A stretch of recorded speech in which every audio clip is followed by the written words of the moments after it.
Aries, Sun, Moon and Rising, here is your tarot reading for the week ahead. As ever, take what's helpful, leave what isn't. And always remember to get the messages to fit into your life rather than to get your life to fit into the messages. And a big warm welcome if you're returning to this channel, and a hello if you're new. The big question to be asking yourself this week, Aries, is how are you prioritizing self-care? Are you looking after yourself?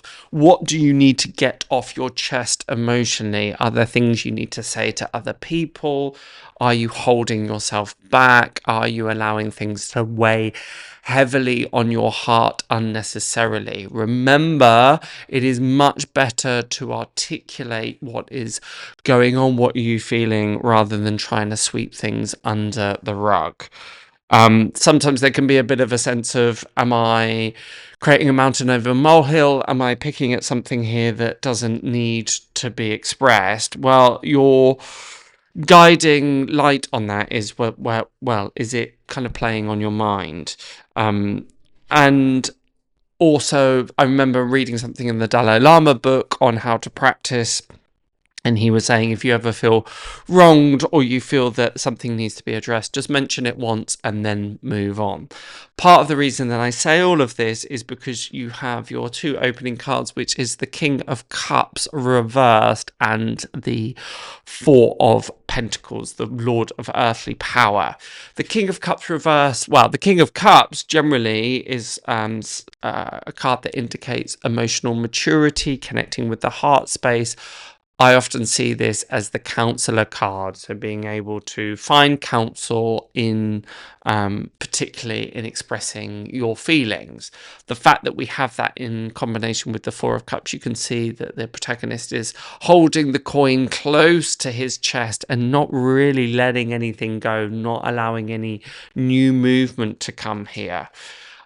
There's also a parallel with the fact that they've got the pentacles underneath the foot, and then we've got this square block underneath the King of Cups that is supporting him out of the turbulent waters. If it was like, if they were both upright, then I would certainly feel that this is a message around, well, what is giving you a sense of security? What is giving you a sense of stability? Those two words have been coming up a lot this week.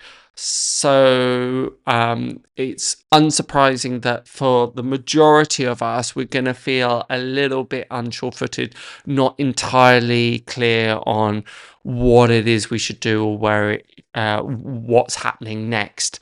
This is also expressed by the fact that you've got the Wheel of Fortune, which is the card of change here. One of the worst things that we can often do is try and resist change, try and get things to remain exactly as they are. Yes, there is a value in the status quo and routine and structure and order, but not if it means that we're resisting necessary shifts.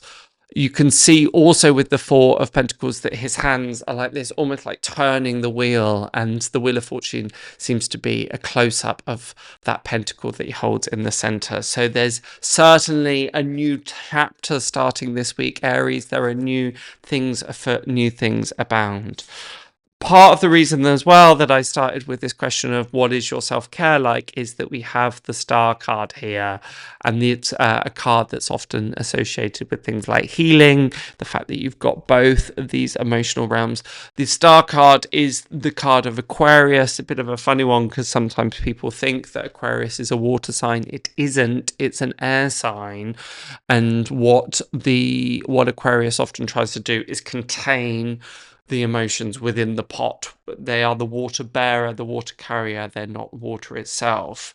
And you can see those two pots here. What does that mean? Well, we may be trying to pull away from there's a lot of willful kind of sticking your head in the sand this week happening across the board. It is not a time for that, but for you, Aries, this is particularly true on an emotional sense.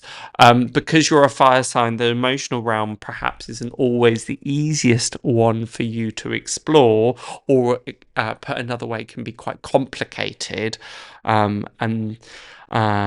Therefore we kind of place our efforts and focus elsewhere. But this is a bit of an encouragement here to prioritize your self-care, as I mentioned, but also being able to connect with the emotional realm that is suitable. The great thing to see is that we have the Two of Cups, the Lord of Love, closing out your reading. So if that guidance is listened to, if you paid heed to this idea of actually getting things off your chest or being able to share, sometimes getting things off your chest can paint a picture of screaming at somebody or going, you've done this to me and you've made me feel like this, and that's not what it's about by any means. It's about an open and honest exchange, not only with yourself but also those that are around you. And the fact that we have the Two of Cups here, it's really interesting because the Two of Cups is the card of healing, but it's also the card of that what you give is what you take. It's about fair exchange, fair balance. You can see that just as he takes her cup, she receives his gladly. So it's about being able to give and take in equal measure. Therefore, some of the questions you need to be asking yourself this week is, am I listening? Am I giving space and room to others to allow them to express what they need? And is the same true for me? Do I feel as though I'm being able to express what needs to be expressed? And I would just obviously encourage, and this is a bit of a moot point, but it's worth repeating, I would just encourage that you ensure that you're doing that with a set of wisdom and discernment. It's not just as I mentioned, just a tirade. It's not an aspersion cast to other people of what they've done wrong by any means. It's more just getting things off your chest only if it's going to bring about more integration and healing. So that is my reading for you for this week. As ever, check out your rising sign and your moon sign for more details and more clarification if you want it. Does the reading resonate? If so, which part? Let me know in the comments below. But otherwise, I shall see you next week. Bye for now.